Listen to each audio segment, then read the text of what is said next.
কেন থাকবি তুই আমার বাসায় যাবি? আমার বউ আমার বাসায় যাবি, তুই ডিভোর্স দিবি, ভালোভাবে দিবি।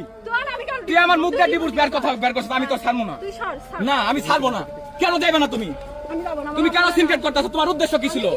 না উদ্দেশ্য কি ছিল আমার বিয়ে করার? কেন এই যে ভাইরাল হইছো?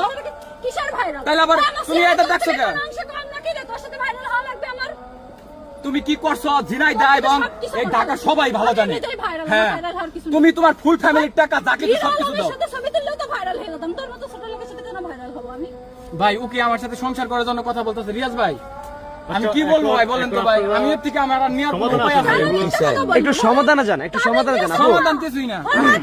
কেন মিথ্যা কথা বললো? আমার তো আগেই জায়গায়, আমি কেন যাবো না? আমার স্বামীর সাথে কেন মিথ্যা কথা বললো? ওর মা সবসময় মা করে, বউ বউ করে, ওর সাথে কিসের জন্য আমি যাবো? এই সবাই ভিডিওটা বন্ধ করে আদান দিচ্ছে একটু আলম ভাই আমি শুনেন ভিডিও করেন দিচ্ছে সবাই ভিডিও কেন তাহলে ওর উপর পক্ষে কথা বলছো? এই আসো, রাগ করছো, আসো। আচ্ছা যাও না, তুমি ডিভোর্স দিতে চাও, ডিভোর্স থেকে ভিডিও করে ডিভোর্স করতে আমার বড় থাকি কা? 6 দিনের ভিতরে আমি A to Z সব ডিলিট করে দেব। আচ্ছা এবং আপনারা যারা এই পর্যন্ত আমাকে গালিগালাজ দিয়েছেন, ও যা স্টেটমেন্ট দিয়েছে, আমি আপনাদের স্বীকার করতেছি ও ভালো, আমি অপরাধী, আমার মা অপরাধী, আমি খারাপ, আমার মা খারাপ, আমার ফ্যামিলি খারাপ।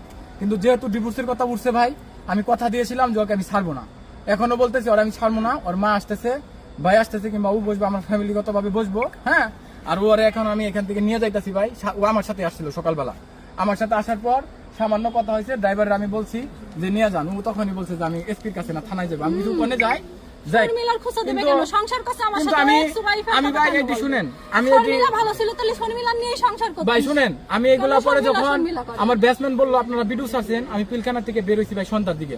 পরে রিয়াজ ভাইয়ের সাথে কথা বললাম, আমি বলছি ভাই ওর কোনো ভিডিওতে স্টেটমেন্ট দিতে না বলেন, আমি আসতেছি, ওর একটু সামনে নিয়ে আসেন, আমি কোনো ভিডিওর সামনে যাব না। পরে ওরা আমি ভালো মতো বলছি চলো, ওর রাগ বেশি হয়তো মাথা ঠান্ডা হইলে দেখা যাবে যে আমরা ফ্যামিলিগতভাবে বসে যেটা একটা মিউচুয়াল সিদ্ধান্ত একটা আমরা যাব। মানুষ যে কোনো ঘটনা ঘটার আগে ভাই ফ্যামিলিগতভাবে বসে, তারপরে এলাকার লোক নিয়ে বসে, তারপরে আপনি কি বলেন না পারলেই নিয়ে বসে। আচ্ছা আচ্ছা এখানে শেষ করে দিই, এখানে শেষ করে দিই। আচ্ছা একটু বলি, আপনি কি যেতে চাচ্ছেন আলমের সাথে? না আমি যাব না। কেন যাবেন না? কেন যাবেন না আপনি? আমার যদি মারা ধরে আমি তো এতগুলা ভিডিও চলতেছে, মারবো কেন আমি? আপনি সে আতঙ্কে আছে, আপনি যদি তাকে মারবেন এই আতঙ্কে আছে আর কি, সে যেতে চাচ্ছে না। এখন আপনি সেটা না, আমি সে আমার ওয়াইফ, আমার কথা বুঝেন। এইখানে আমার বাসার থেকে ঢাকার দূরত্ব অনেক বেশি, সো আমি ওকে বলছি কোনো কিছুর বিনিময়ে ওকে আমি ছাড়বো না। তো ছাইরা দিলে তো আর মা ভাই আসতে ওনাদের হাতে দিয়ে দিতে পারতাম, জেনে মনে হেনে থাকুক। তো রাত করে ওরে তো আমি এভাবে এখানে ফালিয়ে রেখে যাইতে পারি না। যখন ছাড়াছাড়ি হবে তখন ও রাত্রি